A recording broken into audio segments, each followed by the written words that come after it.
Tat Wale Baba was born of spiritual parents who were middle-class farmers in Punjab, India. The exact date of Tat Wale Baba's birth is not known. An estimate places his birth at about 1890. Tat Wale Baba received little formal education, spending most of his early childhood assisting his parents with farm work. At about the age of 8 or 9 years, Tat Wale Baba's innate spiritual nature led him to begin meditating. This he did ardently whenever time permitted between chores. As he grew into his teenage years, Tat Wale Baba took on a mesomorphic stature. Because of his physical prowess, his friends encouraged him to join the army, which he did. He did not like military life. Therefore, after just 2 months of military service, he left the army. Directly from the army he sought the reclusive, sadhu lifestyle for himself. His search for a guru to guide him was fulfilled when he met Sri Jagannath Dasji Ji at Ayodhya, the kingdom of Rama. This guru named him Sri Mahavir Dash Ji. However, later, when Tat Wale Baba started wearing jute, people called him Tat Wale, meaning one who wears jute. The sobriquet stuck. Tat Wale Baba lived at the ashram with his guru for about 3 months, during which time he was initiated into Raja Yoga. However, life at this ashram was too hectic for the serious meditation Tat Wale Baba sought. There were too many disciples and cows milling about, and the general noise of an active ashram caused too much disturbance for him. So, Tat Wale Baba left his guru's abode in search of a more reclusive retreat. After a few months' search, he arrived at Rishikesh, where his parents frequently attended Swargashram for meditation. He thought this might be an ideal place for his meditations as well. However, as before, he found too many disturbances from the many visitors to this ashram. After only a short stay, he again sought a more reclusive refuge, and went to Ganshekpa, Laxmanjola. There, he found the ambient peace he required. However, living at this site was harsh. Firewood was not easily available to provide warmth, and for cooking, other essentials, such as food and water, were not readily available. The time and effort required to provide for himself disturbed his long periods of deep meditation. For days Tat Wale Baba sat near the Ganges river, wondering where he would find a retreat that was fully suitable for his purpose. He was intuitively, or perhaps divinely, guided to Manakut mountain. There he came upon an old, emaciated man with very long gata hair, living in a cave. Tat Wale Baba approached the man and was invited to sit and talk. Their conversation lasted several hours. At the conclusion of their talk, the old man left, saying that his time was finished, and that he was going to the Himalayas to take Mahasamadhi. He left the cave for Tat Wale Baba to occupy. The cave was ideal for Tat Wale Baba. It had only a tiny opening which was barely visible from the passing trail. If the opening was sealed from within by a rock, the cave was secluded completely. The cave was also conveniently located near a freshwater spring. And, its location of about 1 kilometer from Swargashram made it easy for Tat Wale Baba to go there to obtain his food supply. However, after some time, Tat Wale Baba felt that the daily trips to the ashram for food were too disturbing for him. So, he decided to forage for food in the ambient forest, where he found kandamala leaves and roots, and fruits to sustain him. He foraged for food only occasionally, gathering a sufficient supply to last him for several days at a time. He ate sparingly during these secluded periods of long silence. Tat Wale Baba's regular schedule of meditating was from 2 a.m. until 10 a.m. From 10 a.m. until noon he would eat and rest. Then, from noon until 4 p.m. he would again meditate. He would exercise for about 2 hours, until 6 p.m. For exercise he usually took long walks of about 10 kilometers, collected firewood, and worked hard at expanding the dimensions of his cave. He only did a few asanas, yoga postures. Instead, he preferred to meditate. People coming into the forest to gather leaves and sticks for sale in Rishikesh occasionally spotted Tat Wale Baba emerging from his retreat. Word soon spread that a yogi was taking long periods of silence in a cave. As a result, pilgrims began to come by the hundreds to try to visit Tat Wale Baba. Because of the demand for his time, he changed his schedule to enable visitors to see him. He posted a sign stating that he would speak with visitors from 10 a.m. until noon, and then from 4 p.m. until 6 p.m. The rest of the time he remained in his cave, or did his chores and exercised. I continued my interview with Swami Shankar Dasji. I heard a rumor that Tat Wale Baba had a giant cobra snake for a pet. Was that true? Yes. The snake was twice this long, Swami said as he extended his hands to the limit at each side of his body. That would make the snake about 12 feet long, I confirmed. Yes, and it was so big. To illustrate its girth, Swami joined his fingertips of both hands, forming a circle about 6 inches in diameter. My guru would feed it milk. The snake would come and take milk from the cup. He liked to stay in the cave where my guru would meditate. But, when my guru entered the cave, the snake would leave. He would come down through a crack and emerge at a hole which was here. Standing in the main room of the ashram, about 20 feet below Tat Wale Baba's cave, Swami pointed to where the exit hole was. The snake would rest inside the crack with his head sticking out of the hole by about a foot. My guru had the hole sealed because people coming to see him were disturbed at the sight of the snake. Is the snake still here? Yes, Swami continued. There are 2 now. I think one is male and the other female.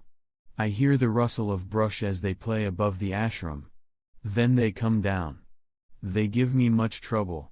Sometimes, when I open my eyes after meditating, I jump when I see a snake resting just a few inches from my feet. I never know where the snakes are. They come in and out of the ashram as they please. There are many cracks and openings by which they can enter. Do they ever take an attacking position? No, they are friendly. But, I stay away from them to avoid a mistake. Where are they now? Sleeping for the winter. Once the weather warms, they come here often. There is a story circulating that Tat Wale Baba had contacted the king of the cobras and asked him to make sure that no cobra would harm anyone. Is there any truth to that? I asked. Yes, and I know of no snake bites to anyone in this area, Swami said confidently. Years earlier I had heard a rumor that 2 Germans who visited Tat Wale Baba asked him about the hierarchy overseeing the universe. In answering the question, Tat Wale Baba clapped his hands together, and upon separating them widely, a vision of the celestial hierarchy appeared between his outstretched hands. Terrified by the means of reply, the 2 Germans ran away screaming down the mountain. Having heard this story second-hand, I wanted confirmation. So, I inquired of Swami Shankar Dasji directly, can you tell me of some miracles that Tat Wale Baba performed? Swami replied, I was sick, the sickest that I have ever been in my entire life. I thought I was to die. I had a severe headache. It felt like spikes were being driven at each side of my head, Swami explained as he pushed his closed fists, clutching invisible spikes, against his temples. My head and body were like fire, he continued. I was too sick to even take toilet, he said smiling, a little embarrassed by his own candor. I soiled myself in bed. Then, around 4 a.m. I remember being startled by Tat Wale Baba appearing at my bed. And, somehow I found myself sitting at the edge of the bed before him. My guru put a cup to my forehead, Swami continued explaining as he showed with his right hand how the cup had been placed with its rim just between his eyebrows. A white fluid came out of my head and filled the cup. My guru passed the cup to another person who was with him. I did not see the other person who was off to my left since my eyes were looking toward my guru. Again, my guru placed the cup at my head, just as before. White fluid came out, like milk. Again, he gave the cup to the person. Then again, he placed the cup at my head. While speaking excitedly, as if the incident had occurred just the night before, Swami illustrated, by stretching out his hand, how Tat Wale Baba had passed the cup to his assistant. 4 times my guru did this, he said. I felt like all my sins and karma had been taken away. My guru then stroked my forehead a few times with his hand. The next thing I knew, I was looking at my guru's back as he was leaving the room. But my door was latched so that it could not open more than 4 inches. Yet he passed easily through. How was he able to come in and go? Swami asked rhetorically, testing my knowledge rather than showing his bewilderment. He very well knew about the siddhis, superhuman powers, that accomplished yogis possessed, whereby they may pass through walls at will.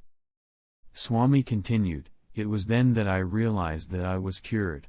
To this day I have never been sick. I have not even had a headache." Swami Shankar Dasji paused, thinking a while. This incident happened around August or September in 1974, shortly before my guru took Mahasamadhi. Intrigued by the account, I asked Swami, "Are there any other miracles which Tat Wale Baba performed?" "Yes," Swami answered. "There were 3 couples who could not bear children. Each couple came to see Tat Wale Baba, and from Guru's blessings each had a child born to them. One couple was from Punjab, the other from Delhi, and the other from Haryana. This happened over a period of several years." Another incident told by Swami Shankar Dasji also involved a healing miracle performed by Tat Wale Baba. I think his name was Wilkins, author not using real name, Swami recalled. He was Canadian. He was very sick, and saw many doctors. But none could help him. One day, just by chance, Wilkins had read in a book about Tat Wale Baba. And in the book was a picture of Tat Wale Baba. Then, one day the Canadian got a dream of Tat Wale Baba wearing jute. Tat Wale Baba told him to take certain medication. The Canadian went and purchased the medication, and took it. After 2 days his stomach was clean. After 1 month the Canadian was completely healed. After that, Swami continued, the Canadian went in search of Tat Wale Baba. Finally, he tracked him to this ashram, but Tat Wale Baba was dead. The Canadian stayed here for 1 month, meditating. One day while he meditated he had a vision of Tat Wale Baba saying that he came too late. This happened in 1977 or 1978. Swami Shankar Dasji looked into the distance as he refreshed his memory, then confirmed, it was 1977. Following this story, Swami Shankar Dasji offered me tea. I accepted graciously. By now the sun was beginning to set and an evening peacefulness blanketed the forest retreat. As I sipped my tea I wondered why such a remarkable yogi would have met with the tragic death that he did. On December 2, 1974, as he went to take his bath at 4 a.m., Sri Tat Wale Baba was murdered by a crazy gunman. I soon had learned of the incident from a friend. I wondered about the facts surrounding this crime, and why somebody would want to kill Tat Wale Baba. I had heard various accounts, but none had satisfied me. My visit with Swami Shankar Dasji afforded me the opportunity for an accurate account. What happened to Tat Wale Baba? I probed a bit apprehensively as I felt I might be approaching a sensitive subject. But Swami Shankar Dasji was open to my questioning. He was killed by a man living there in the mountains, Swami related as he gestured gently with his finger to give me an indication of the direction. Then, Swami shocked me when he said, he still lives here, nearby. My mouth dropped open in shocked disbelief. I wondered if I had heard correctly. How's that possible? Don't the police know he did it? Oh yes. The police got him to confess. The man spent 1 year in prison, then paid bail, my emphasis, and now is out. I still had difficulty believing that a convicted murderer of a great yogi, in a spiritual country which cherishes its beacons of wisdom, could wiggle his way into freedom and be permitted to live on the same mountain where he executed his maleficent deed. What a mockery! I thought. Swami continued, this man had another run-in with the police. But, after a few months in prison, he again got out on parole. Swami Shankar Dasji brought out newspaper clippings he had saved which reported the killing of Tat Wale Baba, and the subsequent crimes of this murderous renegade. This last December 14th, he again just got out of prison, Swami said. It was his 3rd time. And he is still causing problems for people here. I now could understand why Swami Shankar Das Ji made it a practice to bolt the ashram door shut. It was hard to imagine that one needed to protect oneself against the harm from others while on a spiritual retreat in a cave hidden in the Himalayan jungles overlooking a holy city.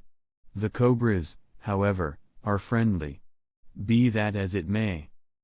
Swami Shankar Das Ji, following the example of his guru who never spoke ill of anyone, asked me not to describe Tat Wale Baba's murderer or to mention the other crimes of which this killer had been convicted.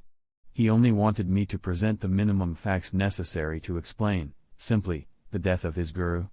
This was a very noble gesture, indeed, considering the severity of the incident and the opportunity via this book to tell all. Why did he do it? I asked, continuing my inquiry. The man was crazy with jealousy. He tried to set himself up as a great saint and wanted people to go to his ashram. But, few went to see him. He noticed people from all over the world coming here to visit my guru. He thought that if he would kill my guru then people would go to see him instead. Pausing to reflect a while, Swami Shankar Das Ji then said, "Twice my guru told me that he would be shot to death. But, I did not give it a second thought. Maybe my mind could not accept what I was being told. But, after my guru was shot I clearly remembered his words to me. He said that a rogue, who was very jealous of him, and living nearby in the forest, would sneak up and shoot him in the back. My guru told me this on June 22, 1971, several years before he took samadhi. Also, just 2 days before he was shot, my guru reminded me of this prediction. There were 2 other disciples present at this time. The sun had set and were it not for the electric torches provided by Swami, I would not be able to see my hand before my face. In keeping with the traditional Indian custom, Swami invited me to stay overnight. I readily accepted. Soon the night's darkness was accompanied by a chilling breeze which blew through the cracks in the cottage, causing whirlpools of leaves to stir on the concrete floor. About 8 p.m. Swami Shankar Das Ji fixed me a bedroll of blankets and I snuggled in for the night. Not used to retiring so early, I lay awake recalling the time 20 years earlier when I had met Tat Wale Baba. It was March 30, 1969. I was at Maharishi Mahesh Yogi's ashram, attending a course to become a teacher of the Transcendental Meditation program. The ashram was located on a hill overlooking the Ganges, just about a kilometer below the retreat of Tat Wale Baba. There were 120 other people from all parts of the world also attending the training at the ashram. News quickly spread that Maharishi Mahesh Yogi had invited the wise men of the mountains, Tat Wale Baba, to come visit us that afternoon. In the early afternoon we all anxiously waited for our guest to arrive. At the appointed time several ochre-robed men made their way toward the lecture hall. Along with them was Maharishi Mahesh Yogi who was accompanied by Tat Wale Baba, a muscular golden brown-skinned Adonis. Also joining along were some of the course participants. Tat Wale Baba's features were much like that of an American Indian. He was naked except for an ochre loincloth which was held around his waist with a brass chain. His black braided hair flowed down his back and was so long that, were it not carried by an attendant, it would have trailed along the ground. The unworldly beauty of this man was unsurpassed by any individual that I had ever seen. I can best compare him with the godlike men depicted in mythology. Tat Wale Baba was also called Mahavir Dash, meaning Hanuman, servant of Rama. He appeared no older than in his 30s, yet he was said to be about 80 years old. He exuded a radiant aura as he took a majestic cross-legged position on a small platform which was covered with a deerskin. Maharishi and the others took their seats and we all waited anxiously to hear Rishi Sri Tat Wale Baba speak. For a while Tat Wale Baba sat with a downcast gaze, almost indifferent to our presence. I had just stood up and was walking through the audience to gain a better camera angle when Tat Wale Baba resounded with a long drawn-out Aayum. I froze in the middle of taking a stride as the reverberation consumed me. I was motionless and breathless, momentarily suspended in deep transcendental silence. It was only after the conclusion of the intonation that I was aroused from my entrancement, and completed my stride. However, I was too awestruck by the experience to take more pictures, and just sat down to hear what this great rishi had to say. Tat Wale Baba began his discourse in unstrained, forceful Hindi, and Maharishi Mahesh Yogi translated. What is the aim of all the beings? It is the attainment of infinite happiness. A life free from suffering, and the attainment of eternal happiness is what we want. Now, we should discriminate and analyze if there is anything in the world which can give us permanent, eternal happiness. From the ant up to the giant of the Creator, all are in the field of change, that is, relative values. Infinite happiness can only come from something which could be immortal, non-changing, eternal. This which is the goal of everything, this infinite, is our own self. And in order to experience that self which is the basis of all, we don't have to seek, we don't have to search, we don't have to make efforts. It's there, present everywhere. Wherever you are, in whatever reign of time or place, that self is there, wherever we are in whatever time. Only, we have to take our awareness to that level, and that is it. Having forgotten that level of life, we are seeking for that eternal happiness. That self is. It is being and it is blissful. Having forgotten that, we now are seeking for it. We have forgotten what we ourselves are, and we're trying to find that in the world. As long as we don't enter into that area which is infinite happiness, free from suffering, so long we will not be free from suffering, and we will not get into that eternal happiness. There is no happiness of significant nature in the world. The child is gone, and the youth is gone, and the man is old, and even then he is not fulfilled in the world. When he gets established in the self, then automatically freedom from suffering and attainment of bliss will be there. Maharishi Mahesh Yogi interjected, the thing is very important which he says now. That which is omnipresent doesn't have to be sought. It's there already. Start to be. That which is omnipresent is not to be sought, only our awareness has to be brought to that level, and that bliss is there. You don't have to seek it. Understand? Unless we get into that omnipresent bliss, satisfaction is not going to come. If it were to come, it would have come by now through so many avenues in the world. But, it has not. Therefore, that which is the self is your own being. You don't have to look in the outside. And, it is irrespective of any religious faiths or beliefs, Christians or Mormons or Hindus. That being is the knowledge itself. Only, you have to know. All these various manifestations of happiness that we experience in the world, they also are the manifestations of the same eternal being which is our own self. If we are aware of the self, if we know it, fine. Otherwise, we have to be. And, therefore, it is necessary to bring our awareness deep within ourselves. As deeply as we can bring our awareness to the self, so intensely we can inherit that which is omnipresent in our day-to-day life. Having known that self, we will be eternally contented. Remaining in the world, we will live contentment. And, it's not a matter of detaching ourselves from the world. Only, we have to know it, and having known it, then, all different manifestations in the world will be experienced as manifestations of that. We don't have to detach ourselves. It is just a matter of bringing the awareness to that area, and be, and live it. Having gained this beautiful, perfect human nervous system, if we have known that element of the self, then we have really used this wonderful diamond-like gift, this diamond-like nervous system which is capable of giving that eternal bliss. If it is not experienced, then we have wasted that gift of diamond. We have taken upon ourselves this human nervous system, not for the sake of petty enjoyment of changing nature in this relative field of change, but to live and be that infinite bliss. And, we will have to attain that thing whether we attain it in this life, or in the next, or in the next. We just can't forego that. Therefore, with the assistance of the Guru and the scriptures, better to attain it quickly. Why postpone? Tat Wale Baba's talk was followed by an opportunity for questions to be asked.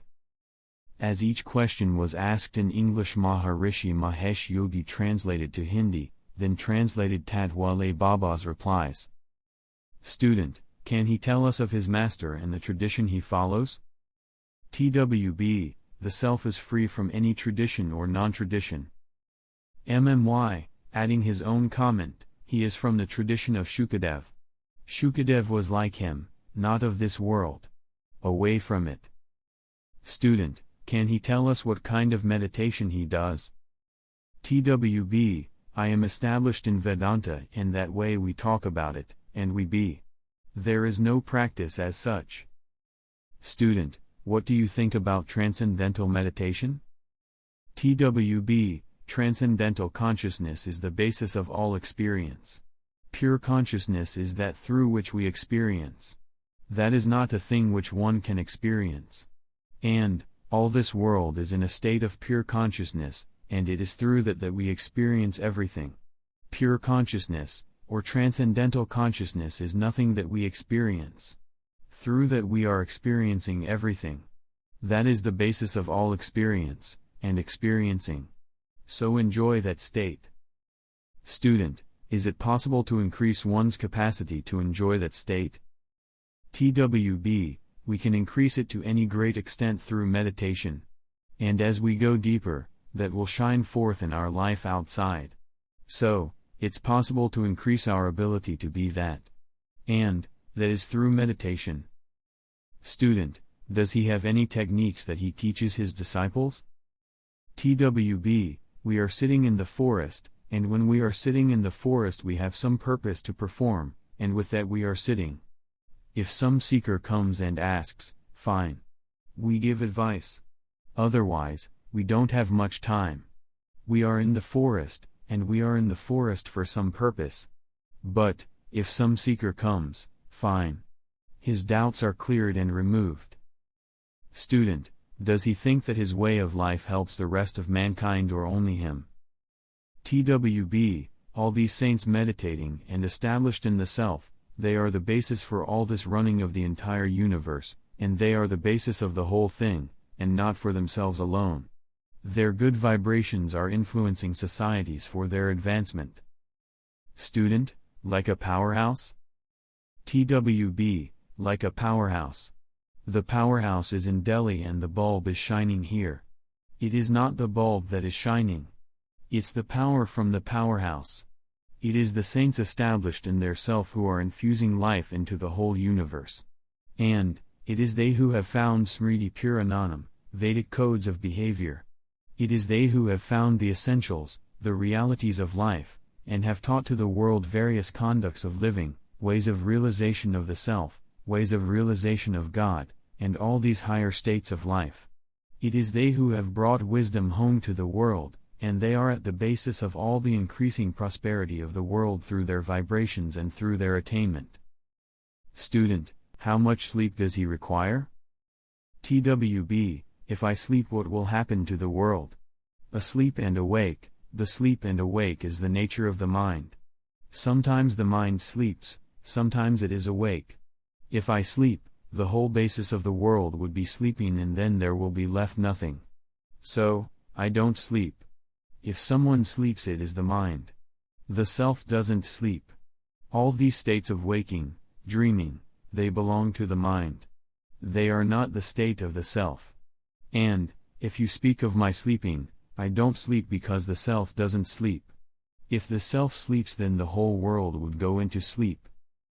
Student, is there any difference between the time that he is meditating and the time when he is not meditating, in how he feels, or his interaction with the environment? TWB, meditating for some time, one gets established permanently in the state of being. And then, wherever the mind goes one is established in that self no matter what one does here or there, it doesn't matter when one is established in the self.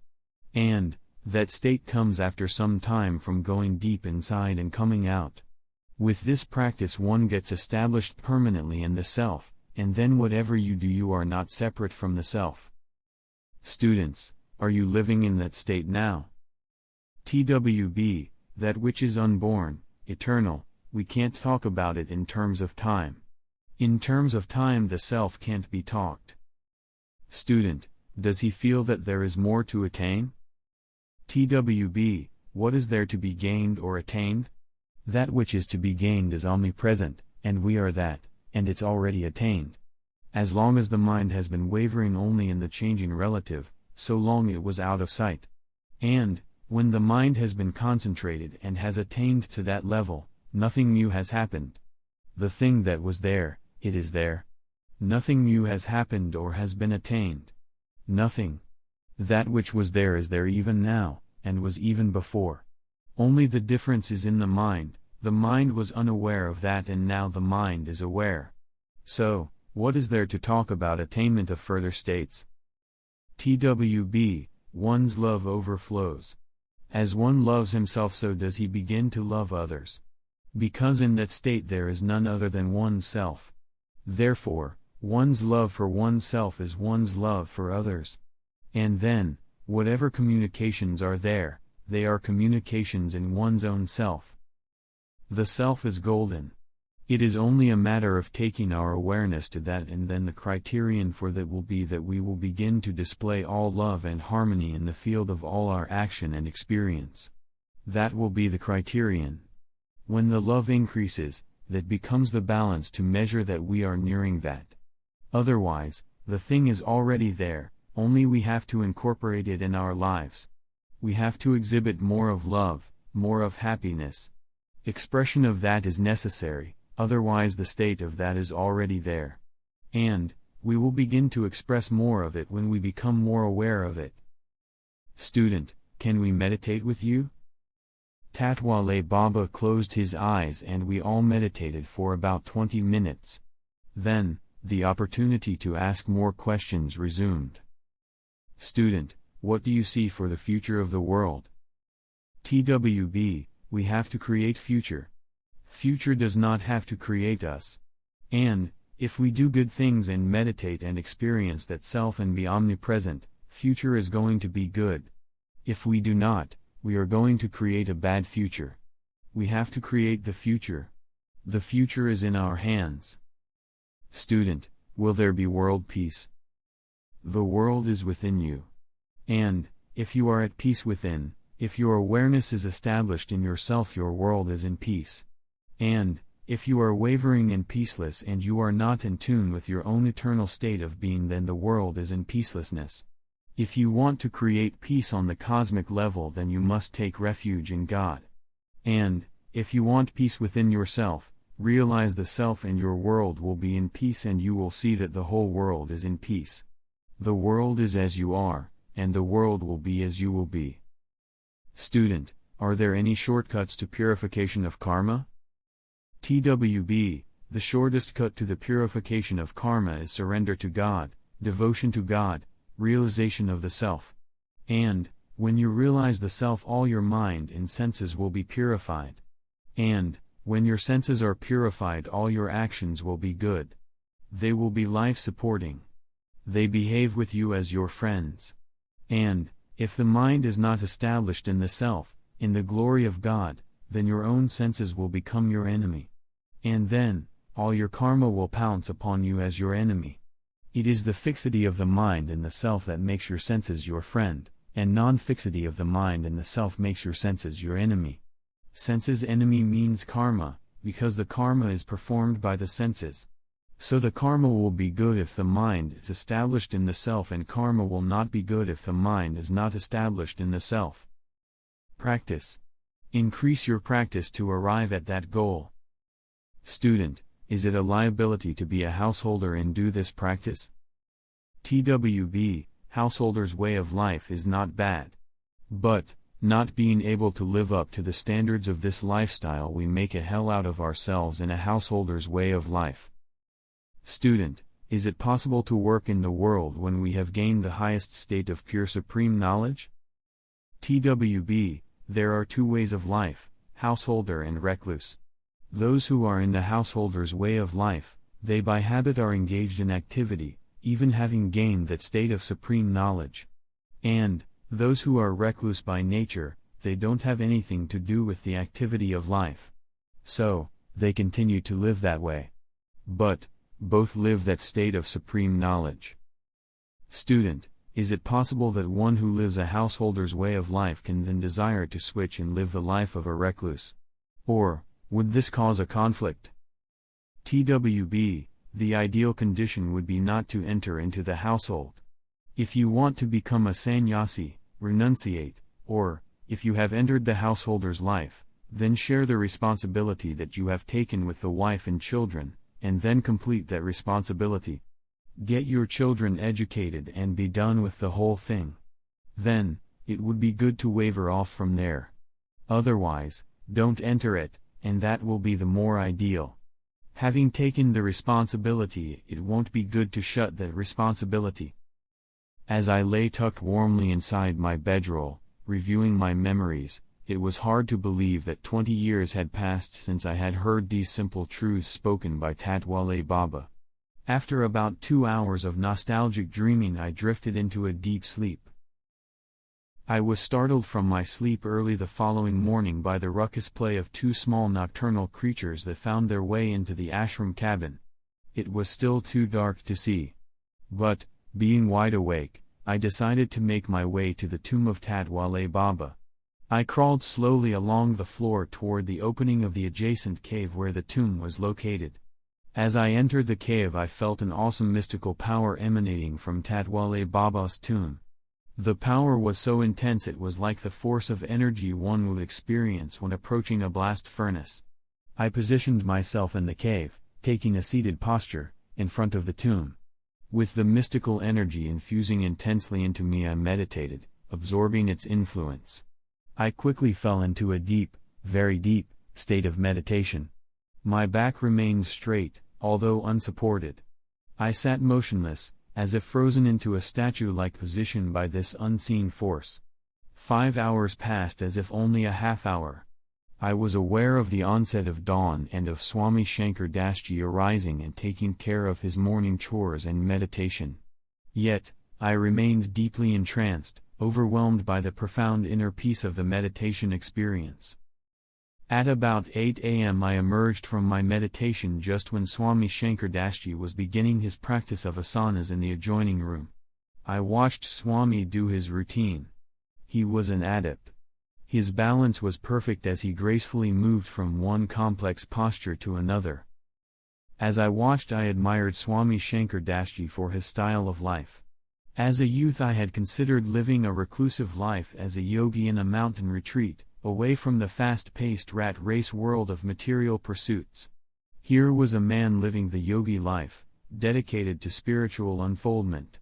I watched his every move, vicariously experiencing his life. His life was very simple.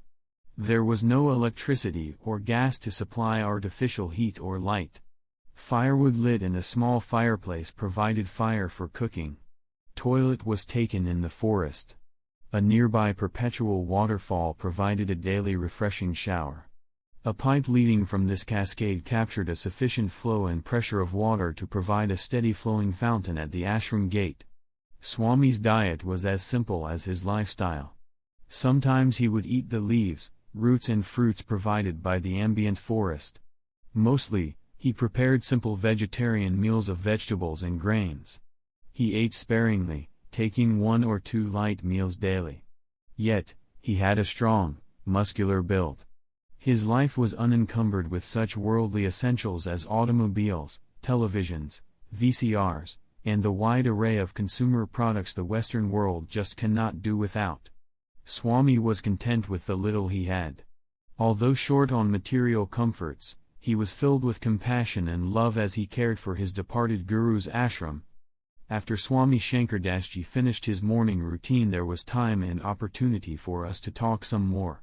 I resumed the line of questioning I had followed the day before. How old was Tat Wale Baba? Was he really as old as he said to have been?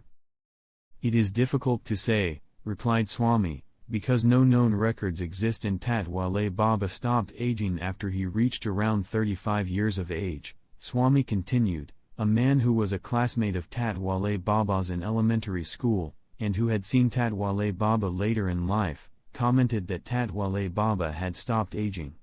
The man died recently and he was about 95 years old. By assuming that Tat Wale Baba was of equal age as this classmate, I estimated Tat Wale Baba's year of birth to have been about 1890. That would place Tat Wale Baba's age at about 85 years when he was killed, I stated, looking for a confirmation from Swami. That is about right, he said. How did you meet Tat Wale Baba? Swami gleamed as he recalled this precious moment in his life. I was 7 years old when I left home in search of Lord Shiva. I wandered all over India and, finally, some yogi told me to do tapasya in the Himalayan mountains, then, maybe I would find God.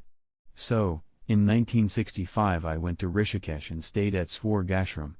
There, I read in a book that without a guru it is not possible to get moksha, liberation, and Brahman realization.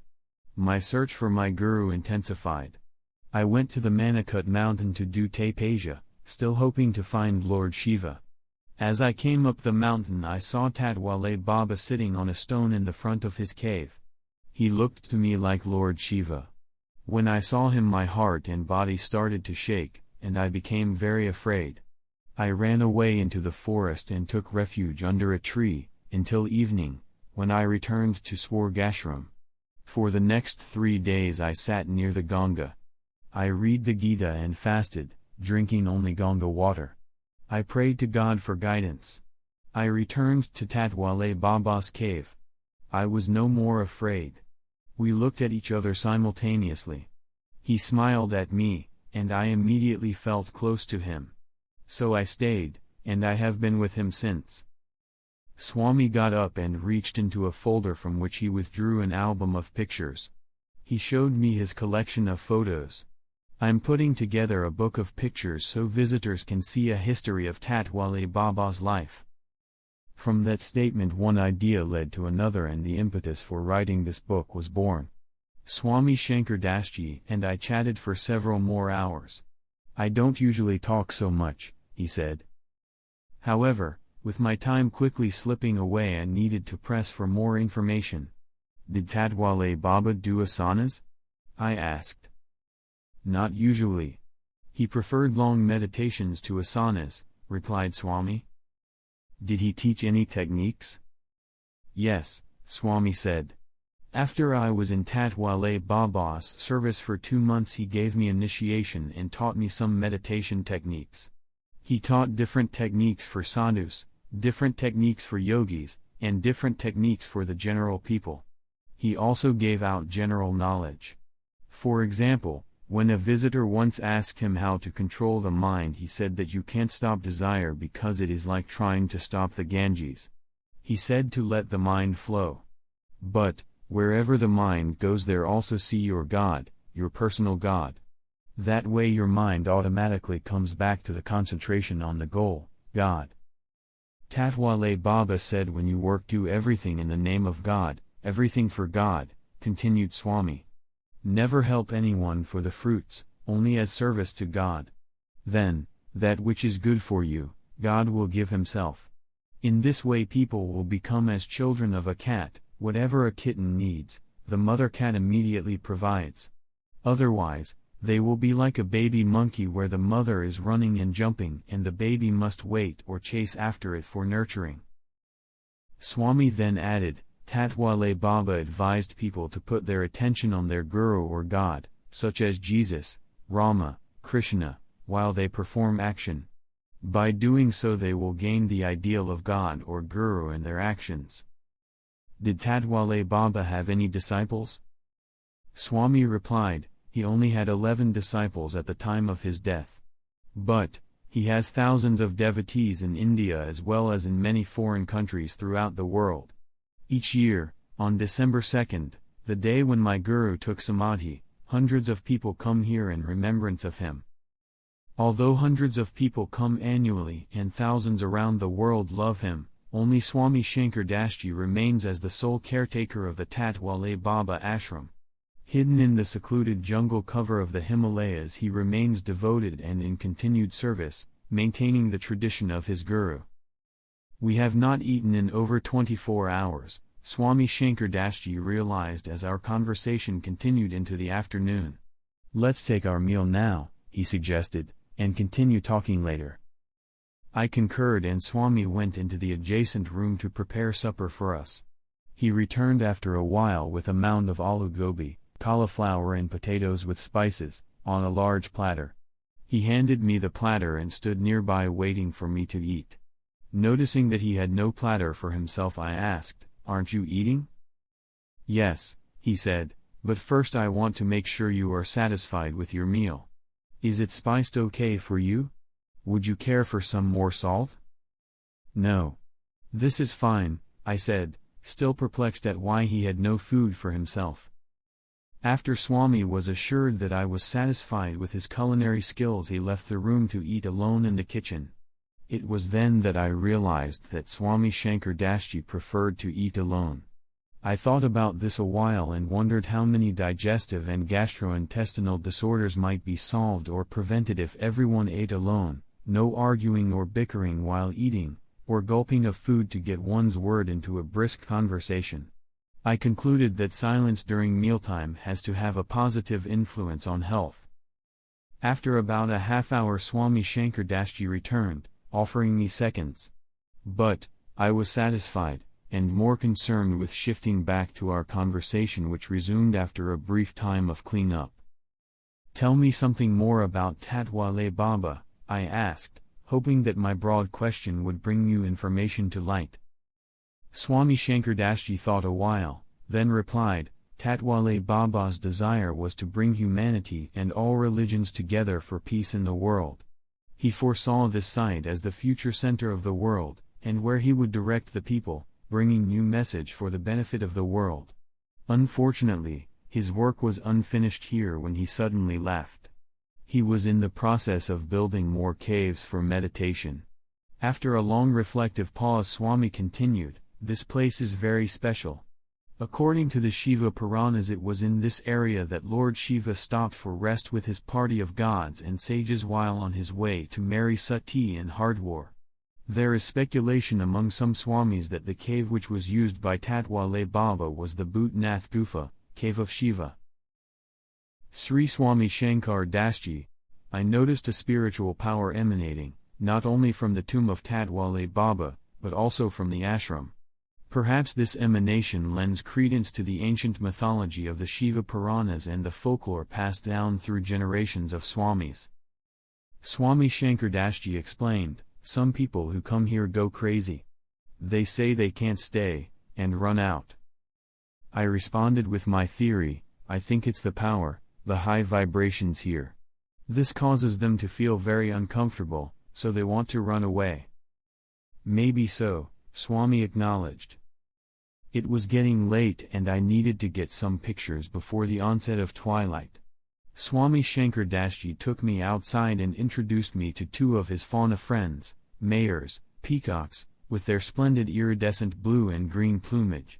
He fed them pieces of bread as I captured photos of this tender interaction between Swami and these usually very shy birds. Then, Swami Shankar Das Ji took me for a tour of the ashram grounds and showed me a series of eroded caves, which he plans to expand, that were hidden by the forest underbrush. In one of the smaller caves was a Shiva lingam marking the site of the Sri Tat Wale Baba ashram as Bhutnath Gufa. "Hundreds of people come here every year," explained Swami Shankar Das Ji as he continued the tour. "They come from all over India on December 2nd in remembrance of Tat Wale Baba. Some foreigners also come." We made our way to the flat concrete roof of the ashram cabin and watched as the sun nestled softly behind the Himalayan foothills. Swami Shankar Das Ji invited me to stay a while longer, but it was getting late. I still had to get back to Rishikesh, across the Ganges, to make preparations for my early morning bus departure to Delhi. I thanked Swami for his time and hospitality. My visit to the Tat Wale Baba ashram was a very personal, moving experience. My encounter with Tat Wale Baba 20 years, now 35 years, earlier sparked a love in my heart for him that to this day has not dwindled. "Sometime when you have more time, when you come back, I will tell you more. There are many stories I can tell you," Swami said. "Also, by then, I should have a cave ready which you may use." As I was leaving, my heart flowed to Swami Shankar Das Ji. I felt as if I had gained a good friend. I pressed my palms together, fingers pointing upward, in front of my chest in the traditional Indian style. He returned the gesture. Then, smiling, in a show of affection, he extended his hand and gave me a hearty Western-style handshake. I left with my heart fulfilled. On my journey back home, I thought of those days when I had met Sri Tat Wale Baba and the time I spent in training with His Holiness Maharishi Mahesh Yogi to become a teacher of transcendental meditation to help bring the heretofore secret teaching of the Vedas to the Western world. Fortunately today, the knowledge of the Vedas no longer needs to be sought only in the context of a reclusive life in the Himalayas.